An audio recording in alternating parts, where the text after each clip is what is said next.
Hi friends, welcome to my channel. ನಾನು ಖುಷಿ ವ್ಲಾಗ್ಸಿಂದ. ಎಲ್ಲರೂ ಹೇಗಿದ್ದೀರಾ? ಎಲ್ಲರೂ ಚೆನ್ನಾಗಿದ್ದೀರಾ ಅಂತ ಭಾವಿಸ್ತಾ ವಿಡಿಯೋ ಶುರು ಮಾಡೋಣ. ಇವತ್ತೇನಪ್ಪ ವಿಡಿಯೋ ಅಂತ ಅಂದರೆ, ಇದ್ಕಿದ ಬೇಳೆ ಸಾಂಬಾರನ್ನ ನಾನು ಯಾವ ರೀತಿ ಮಾಡ್ತೀನಿ ಅನ್ನೋದನ್ನು ನಿಮ್ಮೊಂದಿಗೆ ಶೇರ್ ಮಾಡ್ಕೊಳ್ತಾ ಇದ್ದೀನಿ. ಎಲ್ಲರೂ ಮಾಡ್ತಾರೆ ಇಸ್ಕಿದ ಬೇಳೆ ಸಾರು. ನಾನೇನು ಸ್ಪೆಷಲಾಗಿ ಮಾಡಲ್ಲ, ಆದರೂ ನಾನು ಮಾಡೋ ರೀತಿಯನ್ನು ನಿಮ್ಮೊಂದಿಗೆ ಶೇರ್ ಮಾಡ್ಕೊಳ್ತಾ ಇದ್ದೀನಿ. ನೋಡೋಣ ಬನ್ನಿ. ನಾನು ಏನೇನೆಲ್ಲ ಹಾಕ್ತೀನಿ, ನೀವು ಮಾಡೋದಕ್ಕೆ ನಾನು ಮಾಡೋದು ಟ್ಯಾಲಿ ಆಗುತ್ತಾ ಅಂತ ನೋಡಿ ಒಂದು ಸಲ. ಟ್ಯಾಲಿ ಆಗಲಿಲ್ಲ, ನೀವೇನಾದರೂ ಡಿಫ್ರೆಂಟಾಗಿ ಮಾಡ್ತೀರಾ ಅಂತಂದರೆ ನಾನು ಮಾಡೋದನ್ನು ಒಂದು ಸಲ ಟ್ರೈ ಮಾಡಿ ನೋಡಿ. ಸೂಪರಾಗಿರುತ್ತೆ ಇಸ್ಕಿದ ಬೇಳೆ ಸಾರು.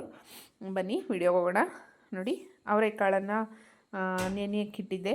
ಇವಾಗ ಎಲ್ಲ ಇಟ್ಕೊಳ್ತಾ ಇದ್ದೀನಿ. ಈಗಾಗಲೇ ಅವರೆಕಾಳು ಸೀಸನ್ನು ಆಲ್ಮೋಸ್ಟ್ ಮುಗೀತಾ ಬಂದಿದೆ.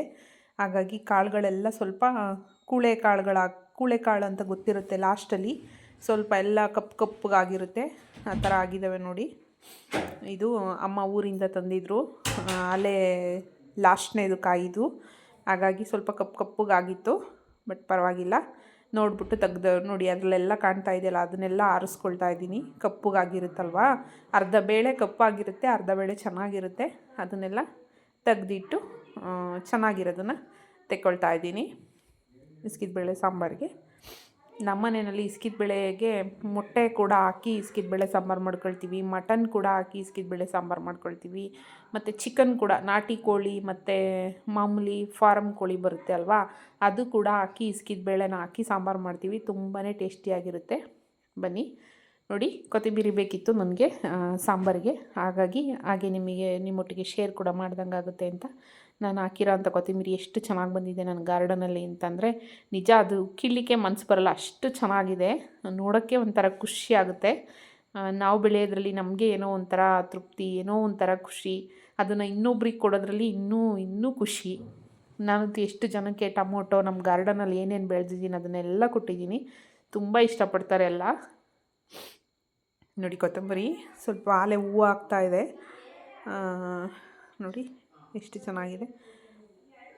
ನಾನು ಕಿತ್ಕೊಳ್ತಾ ಇದ್ದೀನಿ. ಸ್ವಲ್ಪ ನೋಡೋಣ ಮತ್ತೆ ಚಿಗುರುತ್ತೇನೋ ಅಂತ ಹೇಳ್ಬಿಟ್ಟು ಮೇಲ್ಭಾಗದ ಮಾತ್ರ ಕಿತ್ಕೊಳ್ತಾ ಇದ್ದೀನಿ. ಪುದೀನ ಕೂಡ ಬೇಕಿತ್ತು. ಪುದೀನ ಕೂಡ ನಾನು ಎಲ್ಲ ಕಿತ್ಕೊಂಡು ರೆಡಿ ಮಾಡ್ಕೊಳ್ತಾ ಇದ್ದೀನಿ. ಇದು ಕೂಡ ನಮ್ಮ ಗಾರ್ಡನಲ್ಲಿದೆ.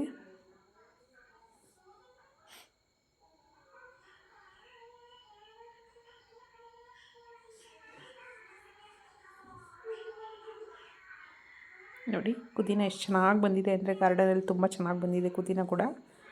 ಎರಡನ್ನೂ ತಕ್ಕೊಂಡು ಗಾರ್ಡನಿಂದ ಒಳಗೆ ಹೋಗೋಣ ಅಡುಗೆ ಮನೆಗೆ. ನೋಡಿ, ಅವರೆಕಾಳನ್ನು ಇದ್ಕಿದ್ದು ಆಯಿತು, ಎಲ್ಲ ರೆಡಿ ಮಾಡಿ ಇಟ್ಕೊಂಡಿದ್ದೀನಿ. ನಾನಿವತ್ತು ಸ್ಪೆಷಲ್ ಮಡಿಕೆನಲ್ಲಿ ಮಾಡ್ತಾಯಿದ್ದೀನಿ ಇಸ್ಕಿದ ಬೇಳೆ ಸಾಂಬಾರನ್ನ. ನೋಡಿ, ಸ್ಟವ್ನ ಹಚ್ಬಿಟ್ಟು ಸಣ್ಣಗಿಟ್ಟಿದ್ದೀನಿ, ಉರಿನ ಸಣ್ಣಗಿಟ್ಬಿಟ್ಟು ಒಂದು ಮಡಿಕೆನ ಇಟ್ಕೊಂಡಿದ್ದೀನಿ. ನಾನು ಮಡಿಕೆನಲ್ಲಿ ಇತ್ತೀಚೆಗೆ ರೆಸಿಪಿಗಳೆಲ್ಲ ಮಾಡ್ತಾಯಿದ್ದೀನಿ, ತುಂಬ ಟೇಸ್ಟಿಯಾಗಿ ಬರ್ತಾಯಿದೆ. ಇದ್ಕಿದ ಅವರೆ ಬೇಳೆನ ಒಂದು ಸಲ ವಾಶ್ ಮಾಡ್ಕೊಳ್ತಾ ಇದ್ದೀನಿ ನೀರಲ್ಲಿ. ಆಮೇಲೆ ಮಡಿಕೆ ಇಟ್ಟಿದ್ದೀನಿ, ಸ್ವಲ್ಪ ಬಿಸಿ ಆಗಲಿ ಅದು ಅಂತ. ಸ್ವಲ್ಪ ಸಣ್ಣೂರಿನಲ್ಲಿ ಇಟ್ಟು ನಾವು ಬಿಸಿ ಮಾಡ್ಕೊಳ್ಬೇಕಲ್ವಾ, ಸ್ವಲ್ಪ ಬಿಸಿ ಆಗೋಕ್ಕೆ ಟೈಮ್ ತಗೊಳುತ್ತೆ. ಮತ್ತು ಸಾಂಬಾರು ಕೂಡ ಆಗೋಕ್ಕೆ ಒಂದು ಸ್ವಲ್ಪ ಟೈಮ್ ತಗೊಳುತ್ತೆ, ಬಟ್ ಹೆಲ್ತಿ ಇರುತ್ತೆ. ನೋಡಿ, ಈಗ ಎಣ್ಣೆ ಕೂಡ ಹಾಕ್ಕೊಂಡೆ. ಬಾಣಲಿಗೆ ಎಣ್ಣೆ ಹಾಕ್ಕೊಂಡು ಇಸ್ಕಿದ ಬೇಳೆನ ವಾಶ್ ಮಾಡಿ ಇಟ್ಕೊಂಡಿದ್ನಲ್ಲ ಅದನ್ನು ಕೂಡ ಸೇರಿಸಿ ಮಿಕ್ಸ್ ಮಾಡ್ತಾಯಿದ್ದೀನಿ. ಕೆಲವರೆಲ್ಲ ಸಾಸಿವೆ ಕರಿಬೇವು ಎಲ್ಲ ಹಾಕ್ತಾರೆ, ಬಟ್ ನಾನು ಸಾಸಿವೆ ಕರಿಬೇವೆಲ್ಲ ಏನೂ ಯೂಸ್ ಮಾಡಲ್ಲ. ಚೆನ್ನಾಗಿ ಅದು ಎಣ್ಣೆಯಲ್ಲಿ ಮರುಗಿಸ್ಕೊಳ್ಳೋಣ. ಬನ್ನಿ, ಈಗ ಮಸಾಲೆಗೆ ಏನೇನು ಬೇಕು ಅಂತ ತೋರಿಸ್ತೀನಿ. ನಾನು ಮಸಾಲೆಗೆ ಏನೇನು ತೊಗೊಂಡಿದ್ದೀನಿ ಅಂತ ನೋಡಿ. 1 ಇಂಚಷ್ಟು ಶುಂಠಿ ತೊಗೊಂಡಿದ್ದೀನಿ, 1 ಗೆಡ್ಡೆ ಬೆಳ್ಳುಳ್ಳಿ ತೊಗೊಂಡಿದ್ದೀನಿ, ಮತ್ತು ಒಂದು 6 ಲವಂಗ ತೊಗೊಂಡಿದ್ದೀನಿ, ಒಂದು 2-3 ಪೀಸು ಚಕ್ಕೆ ತೊಗೊಂಡಿದ್ದೀನಿ, 1 ಟೊಮೊಟೊ ತೊಗೊಂಡಿದ್ದೀನಿ, 2 ಸಣ್ಣದು ಈರುಳ್ಳಿ ತೊಗೊಂಡಿದ್ದೀನಿ, ಮತ್ತು ಹಸಿ ತೆಂಗಿನಕಾಯಿ ತುರಿ ತೊಗೊಂಡಿದ್ದೀನಿ, ಮತ್ತು ಕೊತ್ತಂಬರಿ ಸೊಪ್ಪು ಕೂಡ ತೊಗೊಂಡಿದ್ದೀನಿ, ಮತ್ತು ಪುದೀನ ಕೂಡ ತೊಗೊಂಡಿದ್ದೀನಿ. ಜೊತೆಗೆ 2 ಗೋಡಂಬಿ ತೊಗೊಂಡಿದ್ದೀನಿ. ಗೋಡಂಬಿ ಹಾಕೋದ್ರಿಂದ ಸಾಂಬಾರು ತುಂಬಾ ಟೇಸ್ಟಿಯಾಗಿ ಬರುತ್ತೆ. ನೋಡಿ, 2 ಗೋಡಂಬಿ ಅಂದರೆ ಅದು 2 ಭಾಗ ಆದರೆ 4 ಪೀಸ್ ಆಗುತ್ತೆ. 2 ಗೋಡಂಬಿ ತೊಗೊಂಡಿದ್ದೀನಿ. ನಾವು ಮಟನ್ ಸಾರಿಗೆ, ಚಿಕನ್ ಸಾರಿಗೆ ಗೋಡಂಬಿ ಕೂಡ ಯೂಸ್ ಮಾಡ್ತೀನಿ. ಆಮೇಲೆ ಅಚ್ಚ ಖಾರದ ಪುಡಿ, ನಾನು ಮನೆಯಲ್ಲಿ ಮಾಡ್ಕೊಳ್ಳೋದು ಖಾರದ ಪುಡಿ, ಸಾಂಬಾರದ ಪುಡಿ ಎಲ್ಲ ಪ್ಯಾಕೆಟ್ ಅಂಗಡಿದೇನು ಜಾಸ್ತಿ ಯೂಸ್ ಮಾಡಲ್ಲ. ನೋಡಿ ಸಾಂಬಾರದ ಪುಡಿ ಇದು ನಾನು ಸಪ್ರೇಟ್ ಮಾಡಿಸ್ಕೊಳ್ತೀನಿ. ಕೆಲವು ನಮ್ಮ ಕಡೆ ಎಲ್ಲ ಸ್ವಲ್ಪ ಮಿಕ್ಸ್ ಮಾಡಿಸ್ಕೊಳ್ತಾರೆ. ಅಂದರೆ ನಮ್ಮ ಕಡೆ ಅಂದರೆ ಗುಬ್ಬಿ ಸೈಡೆಲ್ಲ ಜಾಸ್ತಿ ಹುಳಿ ಪುಡಿ ಅಂತ ಮಾಡ್ಕೊಳ್ತಾರೆ. ಬಟ್ ಅಮ್ಮನ ಮನೆಯಲ್ಲೂ ಕೂಡ ಸಪ್ರೇಟ್ ಧನಿಯಾ ಪುಡಿ ಸಪ್ರೇಟ್, ಖಾರದ ಪುಡಿ ಸಪ್ರೇಟೇ ನಾವು ಮಾಡಿಸ್ಕೊಳೋದು. ಬಟ್ ಅದೇ ನನಗೆ ಅಭ್ಯಾಸ ಆಗಿಬಿಟ್ಟಿದೆ. ನಮ್ಮನೇಲೂ ಕೂಡ ಅದನ್ನು ಎಲ್ಲರೂ ತುಂಬ ಇಷ್ಟಪಡ್ತಾರೆ. ನೋಡಿ ಈ ಕಡೆ ಅವರೆಕಾಳು ಚೆನ್ನಾಗಿ ಎಣ್ಣೆಯಲ್ಲಿ ಚೆನ್ನಾಗಿ ಎಲ್ಲ ಘಮ ಬರ್ತಾ ಇದೆ. ತುಂಬ ಚೆನ್ನಾಗಿ ಫ್ರೈ ಆಗಿದೆ. ನೋಡಿ ಎಷ್ಟು ಚೆನ್ನಾಗಿ ಕಾಣ್ತಾ ಇದೆ ಮಡಿಕೆ ಒಳಗಡೆ. ಸಕ್ಕತ್ತಾಗಿರುತ್ತೆ ಈ ಇಸ್ಕಿದ ಬೇಳೆ. ಅದರಲ್ಲೂ ಈ ಸೀಸನ್ ಟೈಮಲ್ಲಂತೂ ಸೂಪರ್ ಅಂತಲೇ ಹೇಳ್ಬೋದು.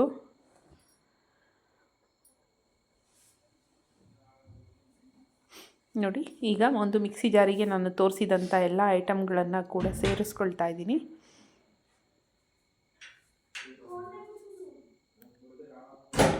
ಅದಕ್ಕೆ ಧನಿಯಾ ಪುಡಿ, ಖಾರದ ಪುಡಿ ಕೂಡ ಆ್ಯಡ್ ಮಾಡ್ಕೊಂಡು ಗ್ರೈಂಡ್ ಮಾಡ್ಕೊಳ್ಳೋಣ.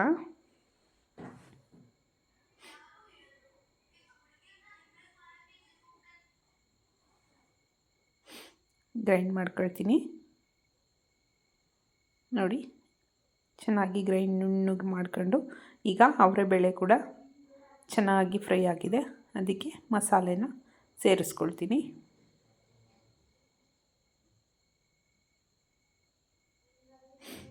ಮಸಾಲೆನೆಲ್ಲ ಸೇರಿಸ್ಕೊಂಡು ಒಂದು ಚೆನ್ನಾಗಿ ಮಿಕ್ಸ್ ಕೊಡೋಣ. ಆ ಮಸಾಲೆ ಕೂಡ ಎಣ್ಣೆಯಲ್ಲಿ ಸ್ವಲ್ಪ ಬೇರೀಲಿ. ಸಖತ್ತಾಗಿರುತ್ತೆ ಸಾಂಬಾರು ಕೂಡ. ಒಂದ್ಸಲ ಟ್ರೈ ಮಾಡಿ ನೋಡಿ.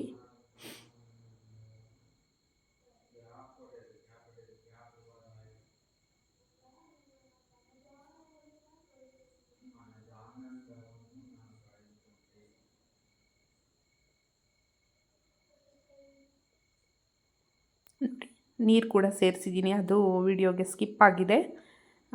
ಮಸಾಲೆ ಹಾಕಿದ್ಮೇಲೆ ನಿಮಗೆ ಎಷ್ಟು ಕ್ವಾಂಟಿಟಿ ಬೇಕೋ ಅಷ್ಟು ನೀರನ್ನು ಸೇರಿಸ್ಕೊಳ್ಬೋದು. ಆಮೇಲೆ ನೀರನ್ನು ಸೇರಿಸಾದ್ಮೇಲೆ ಉಪ್ಪನ್ನ ಹಾಕ್ಕೊಳ್ತಾ ಇದ್ದೀನಿ.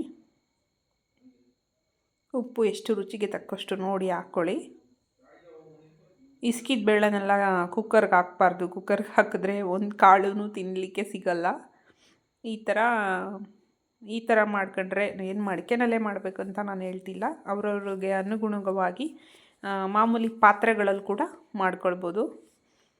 ನೋಡಿ ಈಗ ನನಗೆ ಎಷ್ಟು ಕ್ವಾಂಟಿಟಿ ಬೇಕೋ ಅಷ್ಟು ನೀರನ್ನು ಸೇರಿಸ್ಕೊಂಡಿದ್ದೀನಿ. ಉಪ್ಪು ಹಾಕ್ಬಿಟ್ಟು ಚೆನ್ನಾಗಿ ಮಿಕ್ಸ್ ಕೊಡ್ತಾಯಿದ್ದೀನಿ. ಚೆನ್ನಾಗಿ ಒಂದು ಕುದಿ ಬಂದ್ರೇ ಸಾಕು. ಇಸ್ಕಿದ ಬೇಳೆ ಜಾಸ್ತಿ ನಾವು ಎಣ್ಣೆಯಲ್ಲಿ ಫ್ರೈ ಮಾಡಿರ್ತೀವಲ್ವ, ಹಾಗಾಗಿ ಚೆನ್ನಾಗಿ ಎಣ್ಣೆನಲ್ಲೇ ಅರ್ಧ ಬೆಂದೋಗಿರುತ್ತೆ ಇಸ್ಕಿದ ಬೇಳೆ. ನೋಡಿ ಈಗ ಒಂದು ಸಲ ಉಪ್ಪನ್ನ ಚೆಕ್ ಮಾಡ್ಕೊಳ್ಳಿ. ಉಪ್ಪು ಕರೆಕ್ಟ್ ಇದೆ ಅಂತಂದರೆ ಒಂದು ಪ್ಲೇಟನ್ನು ಮುಚ್ಚಿಬಿಟ್ಟು ಕುದಿಲಿಕ್ಕೆ ಬಿಡೋಣ. ನಾನು ಉಪ್ಪು ಕರೆಕ್ಟಾಗಿ ಹಾಕಿದ್ದೆ ನೋಡಿ, ಕರೆಕ್ಟ್ ಇತ್ತು. ನಾನು ಮತ್ತೇನು ಉಪ್ಪು ಹಾಕೊಂಡಿಲ್ಲ. ಈಗ ಅದು ಚೆನ್ನಾಗಿ ಒಂದು ಕುದಿ ಬರಲಿ.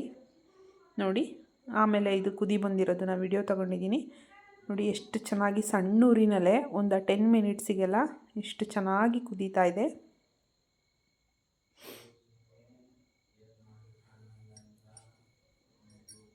ನೋಡಿ ಆಲ್ಮೋಸ್ಟ್ ಅವರೆಬೇಳೆ ಚೆನ್ನಾಗಿ ಬೆಂದಿದೆ.